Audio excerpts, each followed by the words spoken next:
I didn't even want to go. The email came in at 9:47 a.m. sharp.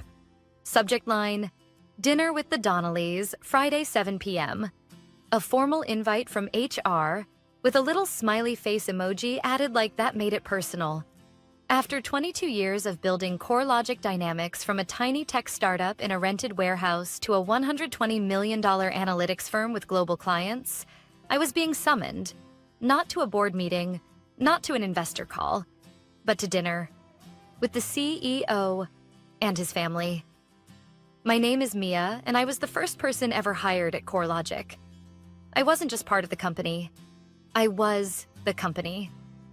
When I started, we had 3 clients and 1 printer that jammed if you looked at it wrong. I built our client systems, managed vendor contracts, handled finances until we could afford a CFO, and pitched deals that kept the lights on. The founder, Doug Donnelly, used to call me the quiet engine. He said I kept things moving when everything else threatened to fall apart. But lately, I'd felt the shift. Doug had become more distant. My updates were skimmed rather than read. Our regular Monday meetings turned into bi-weekly calls that were sometimes rescheduled indefinitely. And then came the interns. Young, loud, buzzwords flying out of their mouths like confetti. I could feel the cold breeze coming before the window opened. So when I got the dinner invite, I knew. I just didn't know how cold that breeze was going to be. The restaurant was one of those swanky downtown rooftops with overpriced scallops and dramatic lighting. I wore a soft navy blouse and the pearl earrings my daughter gave me last Mother's Day. I looked respectable, executive, the way I always had. Doug was already there, standing beside a long white linen table with his wife, Patrice, and their daughter, Harper. She looked like she'd just walked off a runway. Blonde, polished, not a wrinkle in sight. In her linen pantsuit, she looked like the walking embodiment of LinkedIn CEO aesthetic. Mia, Doug beamed, arms open. So glad you could make it. Wouldn't miss it, I said, smiling as I slid into my seat across from him. My stomach coiled like rope. Dinner started off like any other executive gathering. Too much wine, too many compliments that meant too little. Harper asked about the company's early days, her tone light but condescending. It's so funny imagining you guys working out of like a garage or something, she said with a little giggle. I smiled. It wasn't funny at the time. Doug cleared his throat. Actually, Mia saved the company twice in the first 5 years. She brought in that defense contract that got us our first $1 million. Harper smirked. Well, every company needs its building blocks. I should have walked out then, but I stayed because I wanted to see how far they'd go. Halfway through the main course, halibut over saffron rice, Doug folded his hands on the table like a man making a peace offering. Mia, we've been doing some long-term planning, he said slowly. You've been more than instrumental in getting CoreLogic where it is. Here it comes. But as we position the company for its next phase, we feel it's time to bring in a new generation. Fresh energy, new vision. I kept my expression neutral. Harper just finished her executive leadership program at Stanford.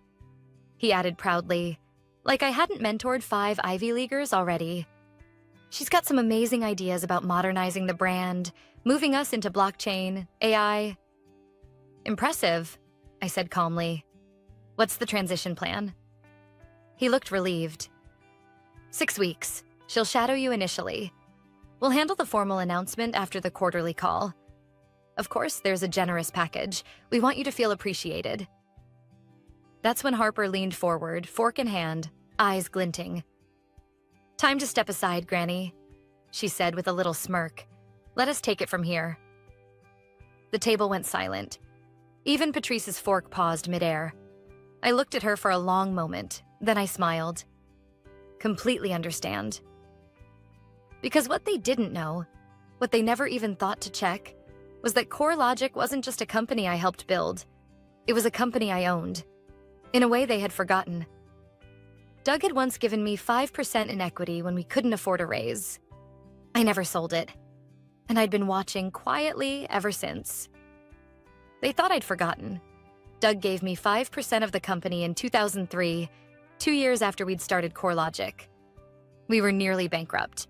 I had just pulled an all-nighter cleaning up a billing disaster that nearly lost us our biggest client. Doug walked into my office, red-eyed and anxious, and handed me a single-page agreement. "Mia," he'd said, "I can't pay you what you're worth right now, but if we make it through this, I want you to have a piece of it." At the time, I barely glanced at it. It felt like a thank you card more than a contract. I was exhausted, loyal, and stupidly hopeful. But years later, when we incorporated and brought in our first outside investor, I had a lawyer review everything I'd signed. That's when I found out. It wasn't symbolic. It was real equity. Voting rights. Ownership. I never brought it up. Never boasted. Never reminded Doug. I didn't need to. I was part of the fabric of the company, or so I believed. But over time, CoreLogic changed, and so did Doug. He stopped asking for input and started chasing buzzwords. Consultants came and went, but the ones who smiled at Harper's LinkedIn profile stayed longer. Suddenly, value wasn't measured in loyalty or results. It was measured in optics, and I didn't look the part anymore. The next Monday, I walked into work like nothing had happened, smiled at reception, took my usual black coffee from the machine that still hissed like a steam train, logged into my email. My access was untouched. For now, no official announcements, just silence. Luis, our data engineer, stopped by my office with that cautious look he gets when something's off. "You okay?" he asked. I nodded.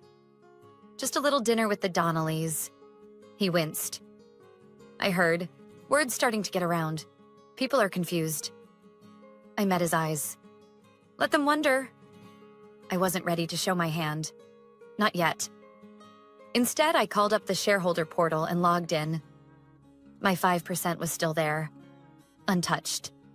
And with the new investors bringing fresh capital, that sliver of ownership had grown into something substantial. I downloaded everything: stock agreements, board voting history, executive pay packages. Then I requested a meeting with Doug's executive assistant. "I'd like 30 minutes with Doug. Private." She blinked, surprised, but nodded. "I'll see what I can do." When I stepped into Doug's office on Wednesday, he looked up with a wary smile. "Mia," he said, gesturing to the seat across from him. "How are things?" "Curious," I said, sitting down. "You didn't mention the equity I still hold." His smile froze, just slightly.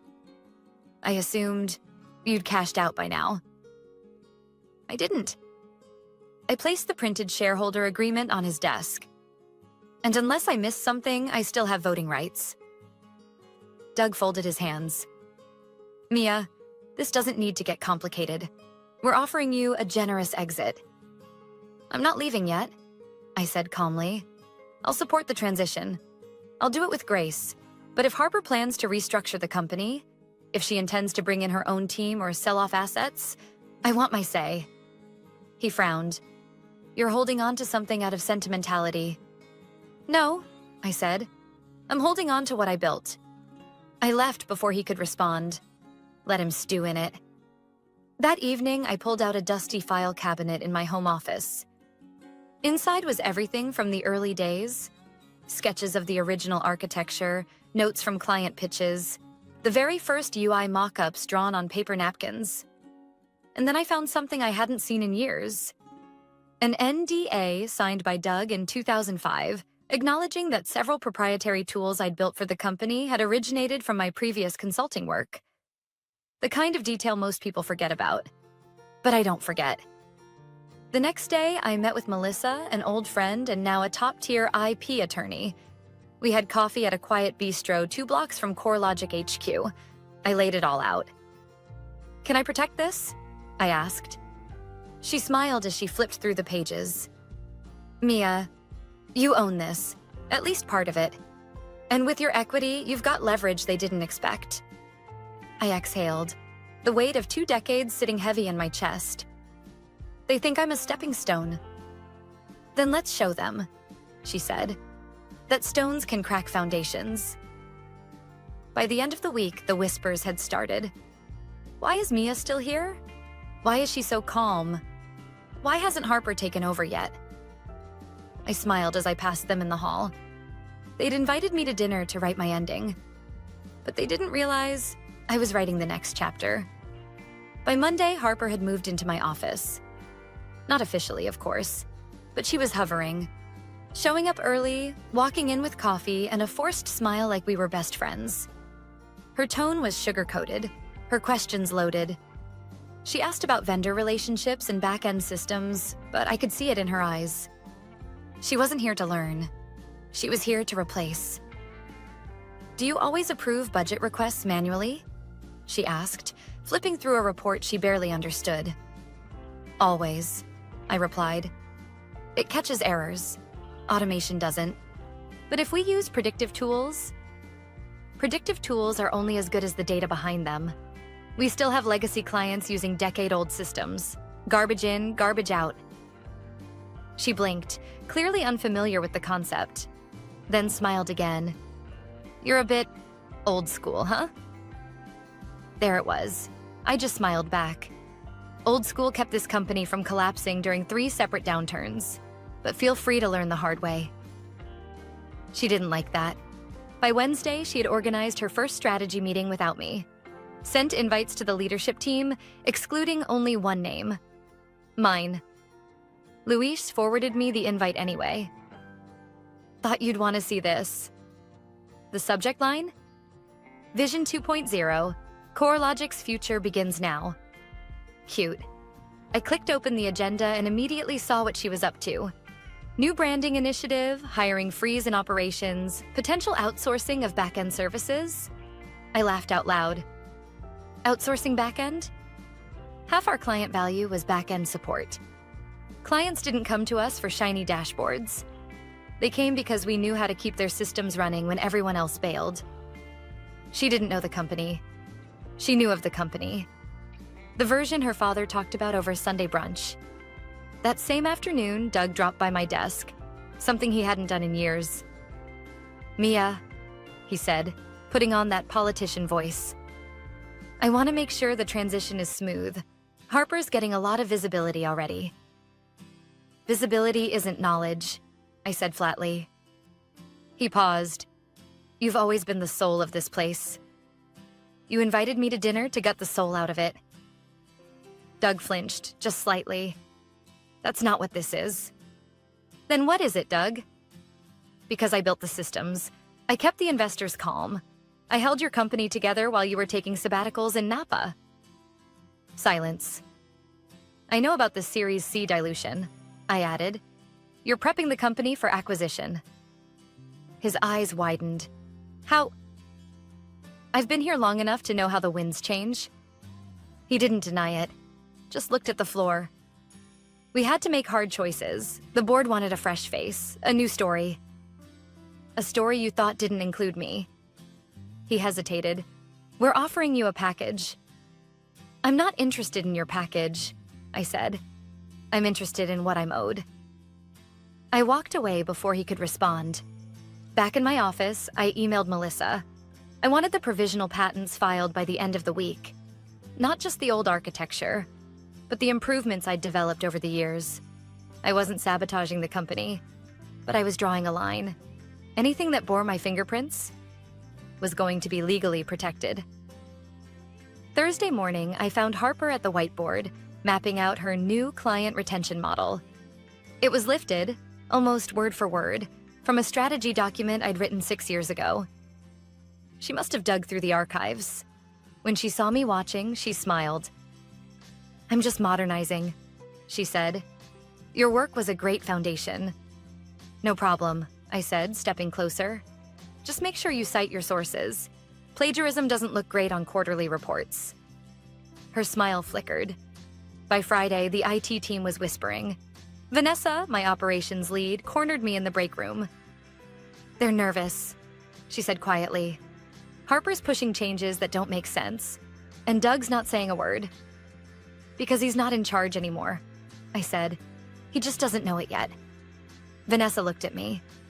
What are you doing, Mia? Setting the table, I replied. For what? For the storm, I said. But it's okay. I plan to smile through it. That night, I sat on my porch with a glass of red wine and my laptop open. The emails were already drafted. One to the remaining 3 board members, reminding them of my equity, and the original shareholder clause that required unanimous consent for structural overhauls. One to Technova Systems, a company we'd nearly acquired last year, now growing fast. I was on good terms with their CEO. I wanted a meeting. And one last email to myself. Subject line, leverage. I was storing everything, just in case. I didn't want war. I wanted recognition. But if they kept pushing me, they'd find out just how old school I could be. The official announcement came on a Tuesday morning. All-staff meeting, mandatory attendance. Harper at the front of the auditorium with a wireless mic, pacing like a TED speaker, while a slideshow played behind her filled with stock photos and vague slogans. Vision, velocity, victory. Doug introduced her with a warm smile, calling her a breath of fresh air. Harper beamed and thanked him like she'd just won a beauty pageant. Then she turned to the staff and said it. It's time for a new chapter, she began. A younger, leaner, and more innovative core logic. And there it was. Not even subtle. I sat in the second row, arms folded, watching the faces around me. Most people tried to hide their discomfort. Vanessa looked stunned. Luis wouldn't even meet my eyes. Then Harper gestured toward the projector, and a slide came up with the words, Organizational Streamlining Plan. Phase 1. That's when my jaw tightened, because that slide detailed a restructuring plan, cuts to back-end operations, outsourced IT functions, merging departments, and worst of all, legacy management transition. Meaning me. They didn't even say my name. After the meeting, Harper approached me in the hallway. Alone. Confident. I hope you'll be graceful about this, she said, voice low. It's what people expect of veterans. I tilted my head. You mean women who've outlived 3 CEOs and built the systems keeping this place standing? She didn't answer. Just smiled like I was being difficult. That afternoon, HR sent an official separation package, a check with a lot of zeros, an NDA, and a clause that stated I was to assist in a full knowledge transfer. And that's when they pushed too far. I walked into Doug's office, package in hand. He was already bracing for it. Mia, he started. You let your daughter stand up there and pretend this was her idea, I said. You let her call me obsolete in front of everyone, and now you want me to hand over my work like a loyal old dog? It's not like that. It's exactly like that, I said. And let me be clear, I'm not signing anything. Not today. Not ever. He exhaled. Then you're forcing us to terminate. You're forgetting something, I said, reaching into my bag. I still have my shareholder seat. You try to force me out without board approval, you'll be in breach of the original agreement. Doug went pale. You think Harper's ideas are shiny and new, but they're dangerous. Cutting the back end will cripple your infrastructure. And that predictive automation model she keeps talking about? It doesn't even comply with our client contracts. You know that. He leaned back, silent. I'm not trying to sink the ship, I added, but I won't let you sink me with it. That night, I met Vanessa and Luis at a quiet diner across town. I slid them both manila envelopes. What is this? Vanessa asked. Proof, I said, that what we built isn't just lines of code. It's intellectual property. Documented, time-stamped, traceable. You're going to sue them? Luis asked. Not unless they make me, I said. But I want you both to be protected. Harper's already planning a second round of cuts. Vanessa nodded slowly. She's got the PR team working on the press release. They're cleaning house before the acquisition, I said. Core logic is being packaged, streamlined, turned into a shiny object. Luis looked up. Are you going to stop it? No, I said. I'm going to shape it. Over the next 3 days, I worked like a ghost. Quiet, unassuming, but precise. I met with Melissa again, filed a cease and desist letter regarding the reuse of proprietary modules in Harper's new systems.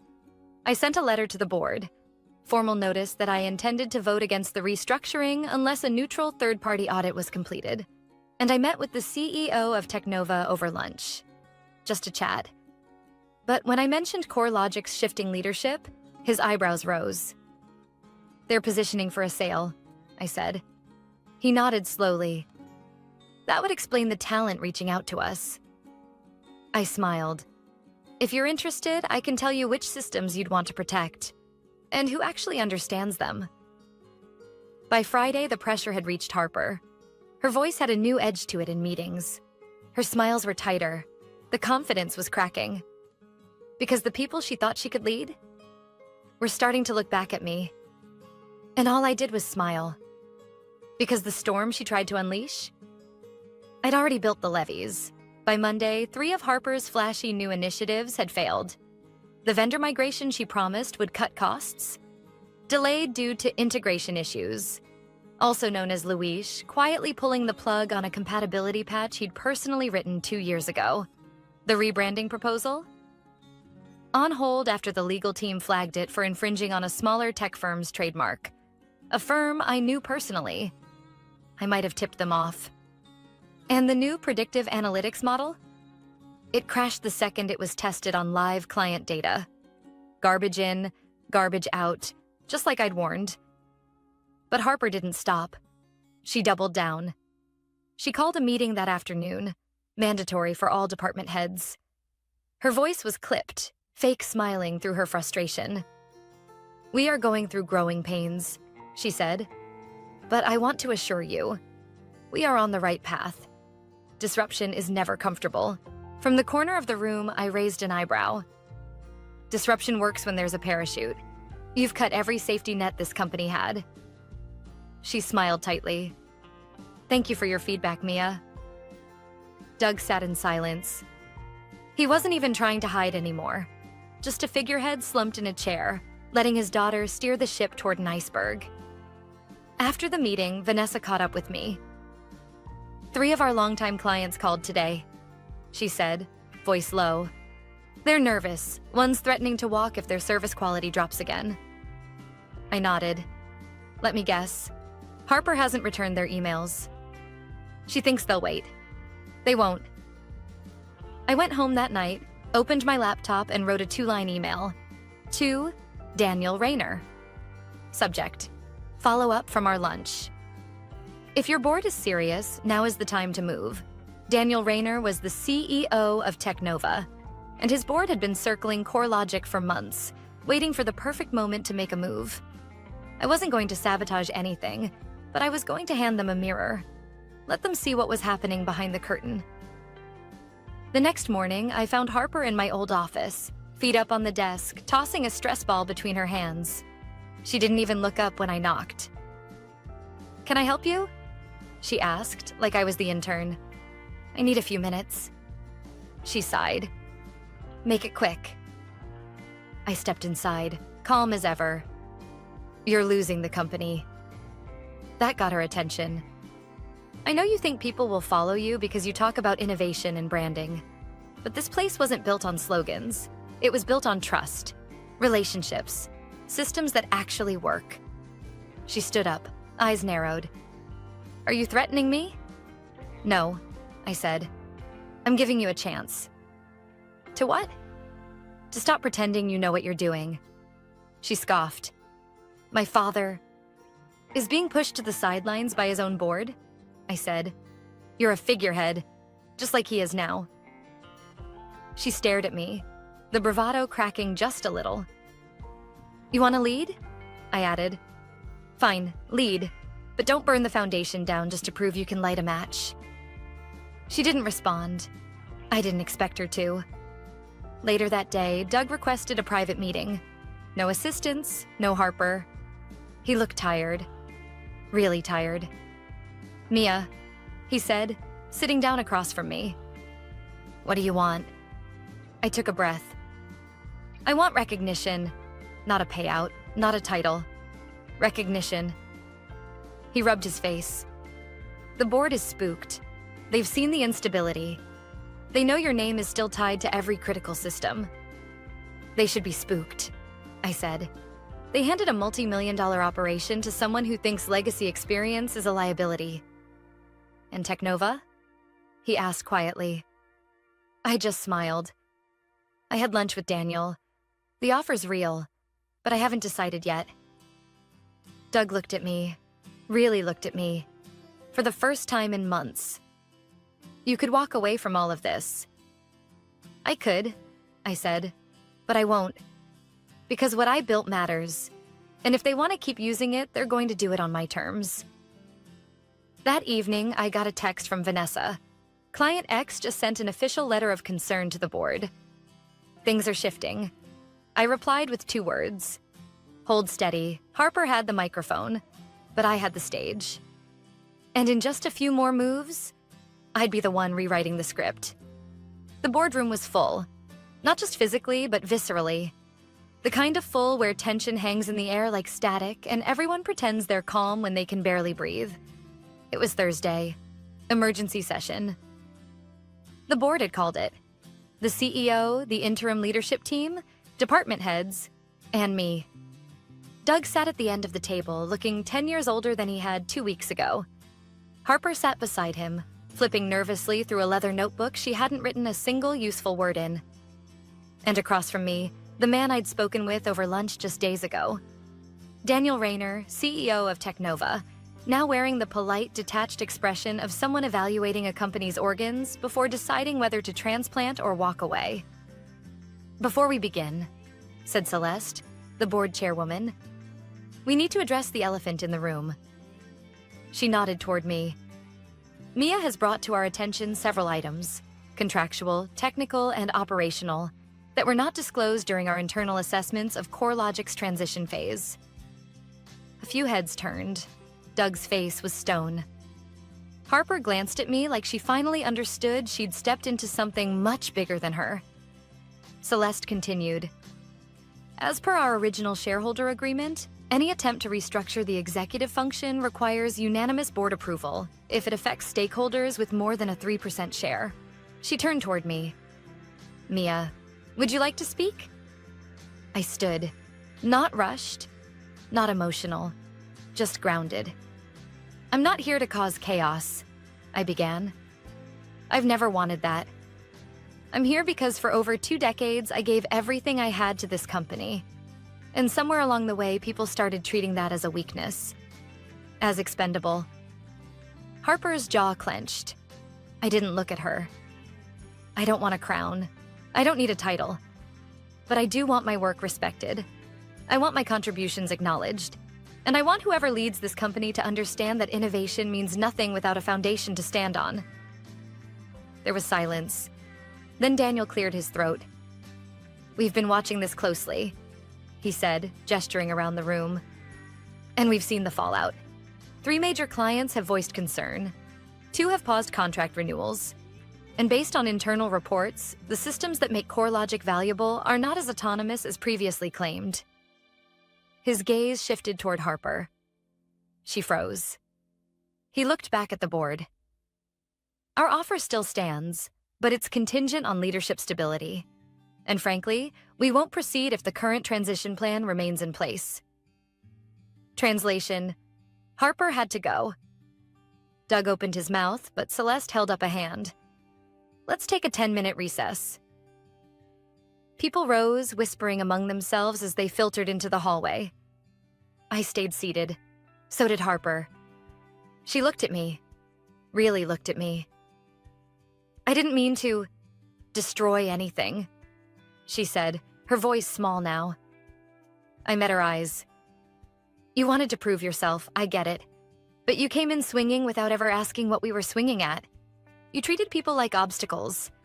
And you treated me like a footnote. She swallowed. What happens now? I leaned in slightly. That's not up to me anymore. That's the board's call.